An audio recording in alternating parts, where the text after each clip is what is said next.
আজ করেছি গন্ধরাজ কাতলা। আমি এখানে আদা রসুন দিয়েছি, তোমরা চাইলে আদা রসুনটা নাও দিতে পারো। আদা রসুন না দেওয়াই ভালো, কারণ গন্ধরাজ লেবুর যে ফ্লেভারটা সেটা ভালো আসে না। যাই হোক, আমি আজকে দিয়েছি। তো প্রথমে মাছের পিসগুলোকে ভালো করে ধুয়ে নিয়ে লবণ আর একটু গোলমরিচের গুঁড়ো মাখিয়ে 10 মিনিট রেখে দিয়ে তেলের মধ্যে ছেড়ে দিলাম একটা একটা করে। এপিট ওপিট করে একটু হালকা করে ভেজে তুলে নেব।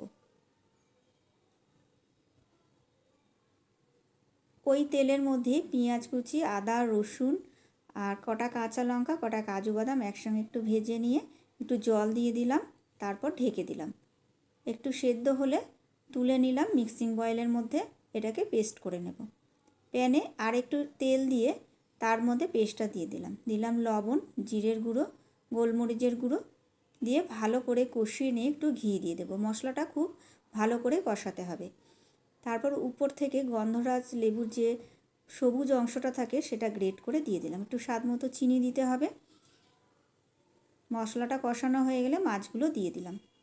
মাছগুলোর সাথে মশলাটা খুব ভালো করে কষিয়ে নিয়ে একটু জল দিয়ে ঢেকে দিলাম। ব্যাস রেডি হয়ে গেল গন্ধরাজ কাতলা। উপর দিয়ে একটু গন্ধরাজ লেবুর পিসগুলো ছড়িয়ে দিলাম। এবার গরম গরম ভাতের সাথে পরিবেশন করো।